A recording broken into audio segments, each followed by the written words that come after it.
जय माता दी। माँ भगवती आप सबकी मनों की कामना को पूर्ण करे। गुप्त नवरात्रि की आज छठा दिन है। आज माँ त्रिपुर भैरवी की पूजा की जाती है। यह माता अहंकार का नाश करने वाली मानी जाती है। दुर्गा सप्तशती के अनुसार त्रिपुर भैरवी के उग्र स्वरूप की क्रांति हजारों उगते हुए सूरज के समान है। धार्मिक कथाओं में इस बात का वर्णन है कि माता त्रिपुर भैरवी की उत्पत्ति महाकाली के छाया विग्रह से ही हुई है। देवी भगवती के अनुसार छठी महाविद्या त्रिपुर भैरवी में माँ त्रिपुर भैरवी को विभिन्न प्रकार के भेद माने गए हैं। सिद्धि भैरवी, चैतन्य भैरवी, भुवनेश्वर भैरवी, संपदाप्रद भैरवी, कमलेश्वरी भैरवी, कमलेश्वर भैरवी, नित्य भैरवी, रुद्र भैरवी, भद्र भैरवी आदि रूप में माने जाते हैं। माँ त्रिपुर भैरवी की साधना एकांत में की जाती है। इसके लिए व्यक्ति को स्नान कर लाल रंग के वस्त्र पहन लेनी चाहिए। पूर्व दिशा की तरफ मुख करके लाल रंग के आसन पर बैठकर पूजा करनी चाहिए। उसके बाद एक चौकी पर लाल रंग का कपड़ा बिछाकर एक थाली में रोली से त्रिकोण बनाकर उस पर त्रिपुर भैरवी यंत्र रखें। यंत्र के सामने घी का दीपक जलाकर त्रिपुर यंत्र की पूजा करें। उसके बाद त्रिपुर भैरवी मंत्र पढ़ते हुए लाल रंग के फूल अथवा लाल गुलाब अर्पित करें। गुलाब या चमेली का इत्र भी चढ़ाना आवश्यक है। साथ ही विधान के अनुसार मंत्र और संकल्प सीधे हाथ में जल लेके ही करें। मान्यताओं के अनुसार माँ त्रिपुर भैरवी की पूजा करने वाले को विभिन्न प्रकार के रोगों से मुक्ति मिलती है। करियर और कारोबार में वृद्धि होती है। ऐसा भी माना जाता है कि अगर कोई व्यक्ति सच्चे मन से माँ त्रिपुर भैरवी की आराधना करता है तो उसकी मन चाहे विवाह की इच्छा भी पूरी होती है और यही नहीं, समस्त पापों का भी नाश हो जाता है। अब सुनिए माँ त्रिपुर भैरवी की व्रत कथा। दुर्गा सप्तशती के अनुसार त्रिपुर भैरवी के उग्र स्वरूप की क्रांति हजारों उगते हुए सूर्य के समान है। दिगंबरा देवी श्यामल वर्ण की है। वो 3 खुले हुए नेत्र से युक्त है। वे मस्तक पर अर्धचंद्र धारण करती है। वे रुद्राक्ष सर्पों व नरमुंड माला धारण किए हैं। इनके लंबे काले घनघोर बाल है। 4 भुजाएं से युक्त देवी अपने दाएं हाथों में खड़ग व नरमुंड से निर्मित खप्पर धारण करती है तथा बाएं हाथ में अभय तथा वर मुद्रा प्रदर्शित करती है। देवी का मुखमंडल अत्यधिक डराने वाला है। देवी का प्रत्यक्ष मृत देह से है। वे इन्हीं की शक्ति मृत देहों को पंचतत्व विलीन करती है। अंत ये दाह संसार की अग्नि है।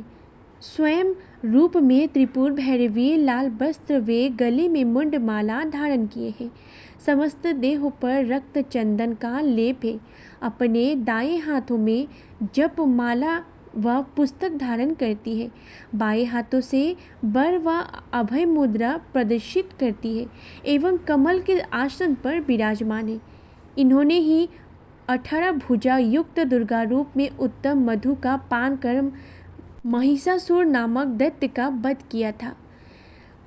नारद पंच यात्रा के अनुसार एक समय में महाकाली के मन में पूर्ण गौर वर्ण प्राप्त करने का विचार आता है, जिस पर देवी अंतर्धान हो जाती है। महादेव जब काली के अपने समक्ष नहीं पाते हैं तो व्याकुल होकर देव ऋषि नारद से देवी के विषय में पूछते हैं।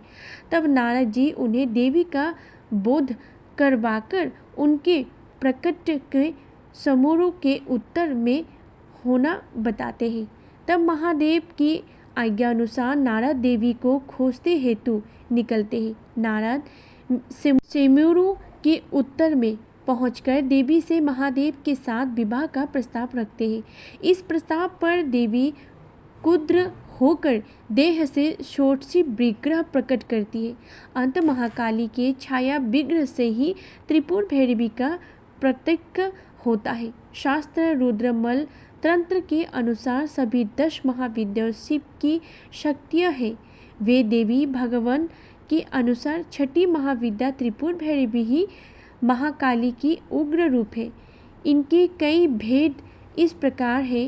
त्रिपुर भैरवी चैतन्य सिद्ध भुवनेश्वर सप्तसंपदा प्रद कमलेश्वरी कमलेश्वर कमलेश्वरी नित्य रुद्र भद्र व षटकुटा आदि त्रिपुर भैरवी ऊर्जा अवन्य की देवी है।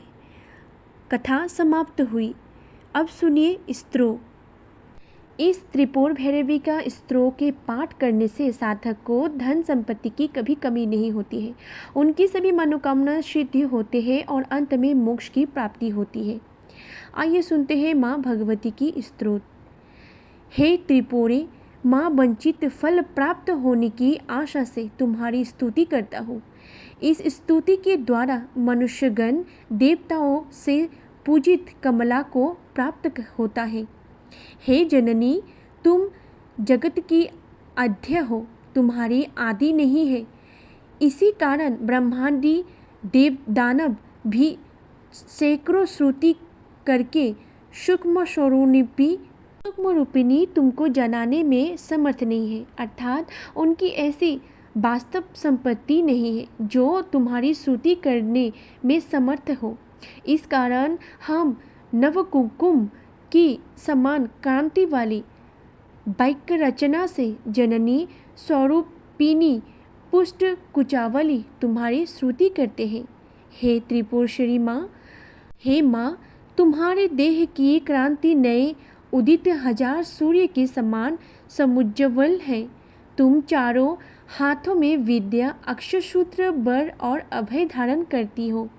तुम्हारे तीनों नेत्र कमलों से मुखमंडल अलंकृत हुआ है। तुम्हारा कंठ हार के भार से शोभावित है। ऐसे तुम्हारी मैं आराधना करती हूँ। हे जननी, तुम्हारा रूप सिंदूर की समान लाल वर्ण है। तुम्हारा देह हंस कुछ वर्ष से छुक रहा है। जिनको जन्म जन्मांतर में बहुत पुण्य संचय किया है, वही उस पुण्य के प्रभाव से तुम्हारा ऐसा रूप देखने में समर्थ होता है। आज जो पुरुष निरंतर स्पर कलह से कुंठित मन है, वो जड़ मोती पुरुष तुम्हारा ऐसा रूप किस प्रकार जान सकते हैं।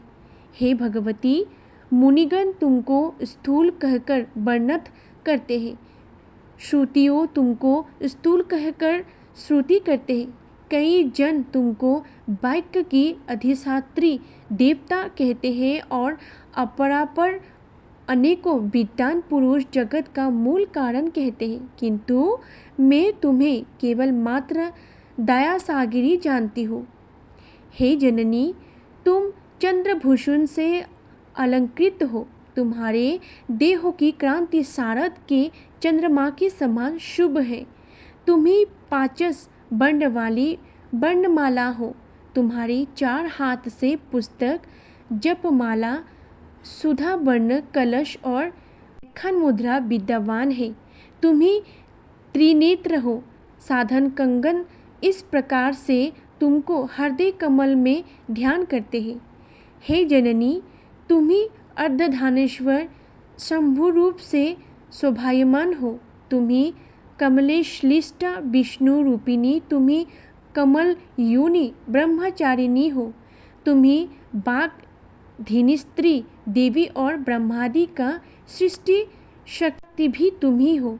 हे अम्बे, विद्वान पुरुष वायु निरोध पूर्वक काम क्रोधित 6 शत्रुओं को अपनी नासिक का अग्रभाग देखते हुए चंद्रभूषण नए उदय हुए स्वरूप तुम्हारे रूप का सहस्त्र कमल के ध्यान करते हैं।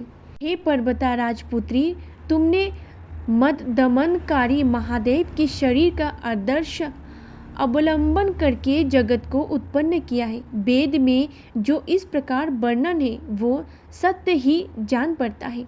हे विश्व जननी, यदि ऐसा ना होता तो कभी जगत की स्थिति संभव नहीं होती।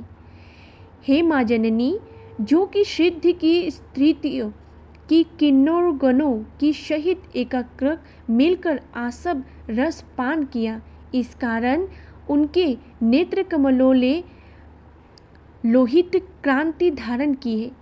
वो पराजित तरु के फूलों से तुम्हारी पूजा करती हुई कैलाश पर्वत की कंटराओं में तुम्हारे नाम को गान करती हूँ।